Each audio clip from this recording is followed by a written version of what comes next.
एक सवाल, जब कोई आपको इंसल्ट करे, गुस्सा दिलाए या इग्नोर करे या आपकी एक्सपेक्टेशन के अगेंस्ट बिहेव करे, तो क्या ऐसे में आप तुरंत रिएक्ट करते हैं? अगर हाँ, तो ये वीडियो आप ही के लिए है। क्योंकि लीडर वो नहीं होता है जिसके पास इमोशंस ही नहीं होते हैं। लीडर वो होता है जो अपने इमोशंस को कंट्रोल करना जानता है। नमस्कार दोस्तों, मैं Pramod Devda, a healer, trainer and a life coach. आज की वीडियो में हम जानेंगे कि कैसे एक ट्रू लीडर की तरह अपने इमोशंस को कंट्रोल करें। सबसे पहले तो एक इम्पॉर्टेंट बात समझिए कि इमोशंस प्रॉब्लम नहीं है, अनकंट्रोल्ड रिएक्शन जो है वो प्रॉब्लम है। गुस्सा आना, सैड फील करना या फियर फील करना, ये सब नेचुरल है।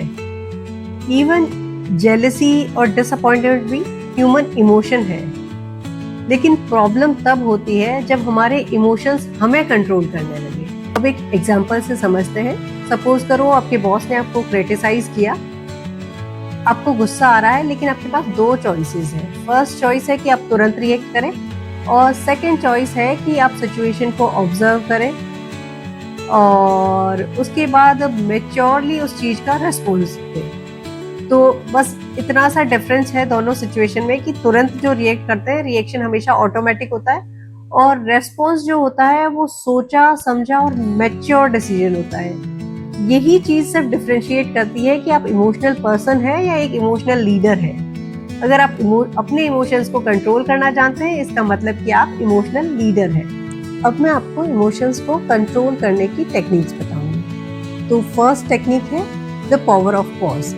जब भी आपको इंटेंस इमोशन फील हो, तुरंत रिप्लाई मत कीजिए। एक छोटा सा पॉज लीजिए और खुद से क्वेश्चन कीजिए कि क्या मैं रिएक्ट कर रहा हूँ या रेस्पॉन्ड। बस ये छोटा सा पॉज जो है वो आपके ब्रेन को इमोशनल रिएक्शन से लॉजिकल थिंकिंग की तरफ शिफ्ट कर देता है। एक एग्जांपल से जानते हैं कि अगर सपोज कीजिए कि आपको व्हाट्सएप पे किसी ने कोई रूड मैसेज किया और आपने भी गुस्सा होके इमीडिएट रिप्लाई कर दिया और 10-15 मिनट्स के बाद आप ये सोचते हैं कि मुझे ये नहीं लिखना चाहिए था। तो ऐसे में सिर्फ एक सिंपल सा रूल याद रखिए कि when emotions are high, your decision should be slow.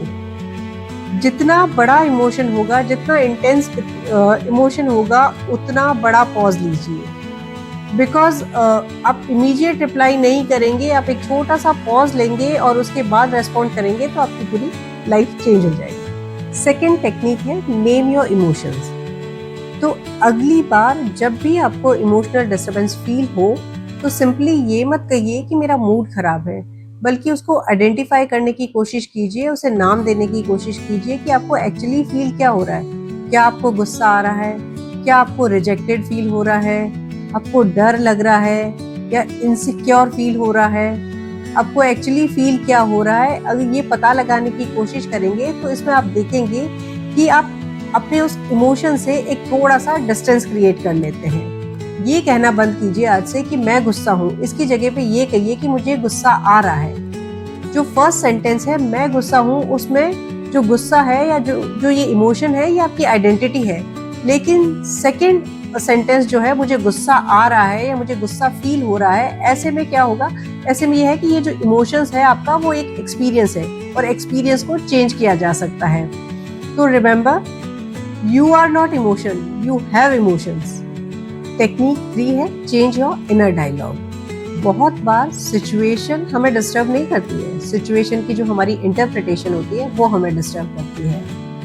Suppose कीजिए कि आपने अपनी किसी फ्रेंड को फ़ोन किया है और उसने फ़ोन आपका रिसीव नहीं किया और आपका माइंड तुरंत स्टोरीज क्रिएट करने लग जाता है कि वो मुझे रेस्पेक्ट नहीं करती है, वो मुझे इग्नोर कर रही है, वो मुझसे जेलस है, और ये सोच सोच के आप अपसेट होते जाते हैं। लेकिन रियलिटी क्या है? हो सकता है वो बिजी हो सकता है उसका फ़ोन साइलेंट पे हो, या हो सकता है उसकी अपनी कोई प्रॉब्लम हो। तो जब भी नेक्स्ट टाइम इमोशंस स्ट्रांग हो तो खुद से एक क्वेश्चन पूछिए कि क्या ये फैक्ट है या मेरी इंटरप्रिटेशन है। बस ये एक सिंपल सा क्वेश्चन आपको अननेसेसरीली इमोशनल रिएक्शन से बचाता है।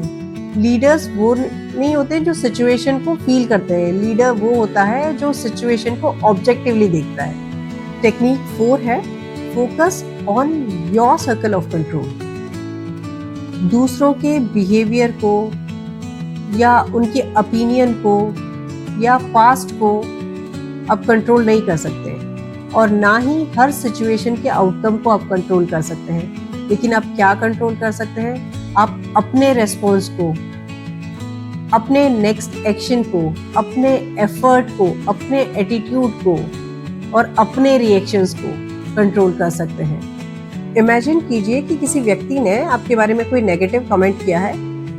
अब अगर आप चाहें तो 2 घंटे बैठ के इस बात को सोच सकते हैं कि उसने मेरे बारे में ऐसा क्यों कहा, क्या हुआ होगा, और ये सोच सोच के आप परेशान हो सकते हैं। या आप चाहें तो ये अपने आप से ये क्वेश्चन कर सकते हैं कि अब नेक्स्ट स्टेप मेरा क्या होना चाहिए जिससे कि सिचुएशन थोड़ी सी इम्प्रूव हो जाए। तो ये एक छोटा सा क्वेश्चन जो है अपने आप से, वो आपको विक्टिम माइंडसेट से लीडर माइंडसेट की तरफ लेकर जाता है। अपनी इमोशनल एनर्जी को उन चीज़ों को कंट्रोल करने पे ज़ाया नहीं करें जो कि आपके कंट्रोल के बाहर है।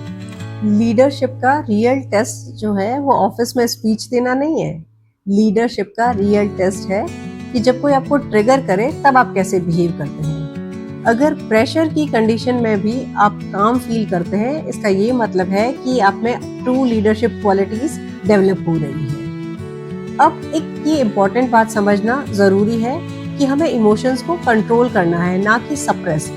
इमोशंस को सप्रेस करना और कंट्रोल करना दोनों अलग अलग बातें हैं। जब अगर आपको गुस्सा आ रहा है लेकिन आप ये बोल रहे हैं कि मुझे गुस्सा नहीं है और आप अंदर से बॉइलिंग पॉइंट पे है, तो ये है इमोशंस को सप्रेस करना।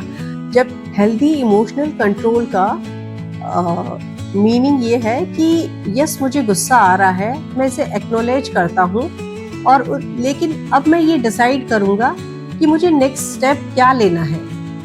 आप इमोशंस को फील कीजिए, उन्हें अंडरस्टैंड कीजिए और फिर प्रोसेस कीजिए, लेकिन स्टीयरिंग व्हील उसके हाथ में मत दीजिए। स्टीयरिंग व्हील हमेशा अपने कंट्रोल में रखें, क्योंकि अगर आपने स्टीयरिंग व्हील इमोशन के हाथ में दे दिया तो आप अपनी लाइफ का कंट्रोल खो बैठेंगे। अब मैं आपको एक सिंपल सी लीडर रीसेट एक्सरसाइज बताती हूँ। जब भी आपको इमोशनल ट्रिगर फील हो, आप ये छोटी सी एक्सरसाइज कीजिए। स्टेप 1 है पॉज कीजिए। स्टेप 2 है 3 डीप ब्रीथ लीजिए, आपको लंबी लंबी गहरी सांसें लेनी है। स्टेप 3 है अपने इमोशन को पहचानिए, उसे नाम दीजिए कि आपको क्या फील हो रहा है। अगर आपको गुस्सा आ रहा है, आपको एंशियस फील हो रहा है या आपको हर्ट फील हो रहा है। एंड स्टेप 4 है आप अपने आप से ये क्वेश्चन कीजिए कि अब नेक्स्ट मैं क्या कर सकता हूँ। एंड स्टेप 5 है, बहुत ही इंपॉर्टेंट क्वेश्चन है एंड लास्ट क्वेश्चन है, कि अपने आप से ये इमेजिन करते हुए पूछिए अगर मैं एक इमोशनली मैच्योर लीडर होता तो इस सिचुएशन में कैसे रेस्पॉन्ड करता, और फिर वो जो रेस्पॉन्स आए वो उसी रेस्पॉन्स को अपने आप के लिए उस सिचुएशन के लिए चूज कीजिए। ये एक्सरसाइज जो है इसको आपको बार बार करनी होगी, क्योंकि इमोशनल मैच्योरिटी एक दिन में नहीं आती है और इमोशनली मैच्योर बनने की जो टेक्निक है ये एक स्किल है और ये बाकी स्किल्स की तरह इसको भी बार बार प्रैक्टिस करके इम्प्रूव किया जा सकता है। एक लीडर की स्ट्रेंथ उसकी लाउड वॉइस में नहीं होती है, उसकी स्ट्रेंथ होती है उसकी इमोशनल स्टेबिलिटी में। अगर कोई आपको प्रेज करे तो आप ओवर एक्साइटेड ना हो, और अगर कोई क्रिटिसाइज करे तो उसमें कंप्लीटली ब्रेक ना हो। लाइफ में सिचुएशंस हमेशा आपके अकॉर्डिंग नहीं चलेगी, लोग आपको डिसअपॉइंट भी करेंगे, क्रिटिसाइज भी करेंगे, प्रॉब्लम्स भी आएगी और डिफरेंट टाइप के सिचुएशंस भी आएगी। लेकिन आपकी रियल पावर इसमें है कि आप ये डिसाइड कर पाएं कि उन सिचुएशंस में आपका रेस्पॉन्स क्या होगा। याद रखिए, आपको इमोशंस को एलिमिनेट नहीं करना है, इमोशंस को अंडरस्टैंड करके उसे कॉन्शियसली डायरेक्ट करना है। Because real leadership begins when you learn to lead yourself. अगर आज की वीडियो ने आपको इंस्पायर किया हो तो इसे लाइक करें, फ्रेंड्स एंड फैमिली के साथ शेयर करें। आगे भी ऐसी ही लाइफ चेंजिंग वीडियोस देखने के लिए मेरे चैनल को सब्सक्राइब करना ना भूलें। मैं मिलूंगी आपसे एक नए वीडियो में नए टॉपिक के साथ, तब तक के लिए अपना ख्याल रखें। धन्यवाद।